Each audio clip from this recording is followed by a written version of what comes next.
And I remember I took him to spring training when I was farm director, and he'd work with the guys down there. It'd be like the Pied Piper. See, the kids would just attracted to him, just the way in stories that he could tell. Plus, he could coach properly, about how, especially the curveball and the changeup. And he worked with my one pitcher, and his name was John Kerr. We were playing in the playoffs in a series. And if you win the playoffs here, then you go to Omaha.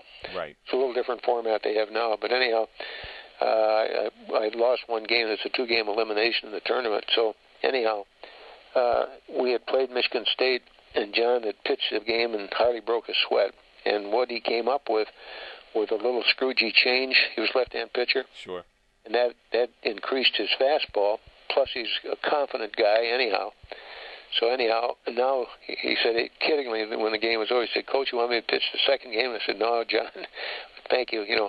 Well, anyhow, we're in the tournament, and he pitches the first game, and we win 9 innings.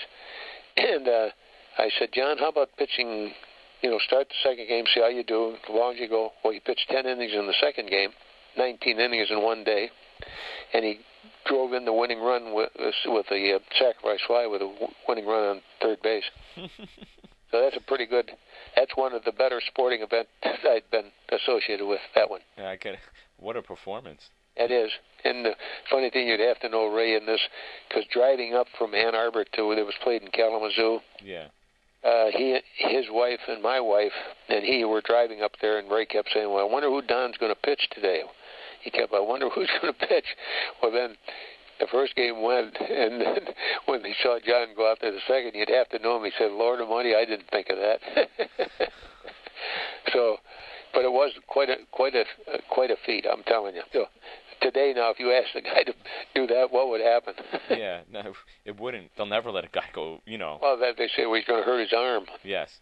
And what I say is, each individual is different. Right. And so you got to know your guys.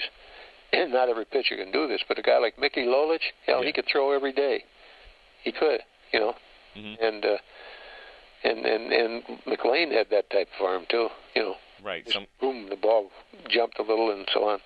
So there's 2 guys that I could say. And then in the old days, like when Ray played, guys pitched double headers and did a lot of things differently. Right. Now, when you would talk with him, being that he came from a different baseball era than you did professionally, did that conversation even go on where he would complain about like the modern players, like how now you might look at things like with modern players and see things that like don't really match up to when you had played? Did he have those issues as well, where he would say like he'd find fault with maybe the players in in the 50s and the 60s and what have you? Well, he was pretty good, just that naturally they didn't pay him much money by comparison. That's right. The thing, like here's some of the stars, the superstars, like a Babe Ruth comes along, and Ty Cobb's and those guys, and they made, and then they struggled besides. Cobb made all his money in Coca-Cola stock. Right. And so, but no, he didn't complain much. He was a wise old guy. As I say, he never grew old. Right. He just was, I don't know what it was he had, but then all of a sudden I think my wife was up at the hospital at the time, and he just, turned over and went to sleep, and that was it. So what a way to go, eh? Right. That ever played for Ray Fisher. Can tell story after story after story.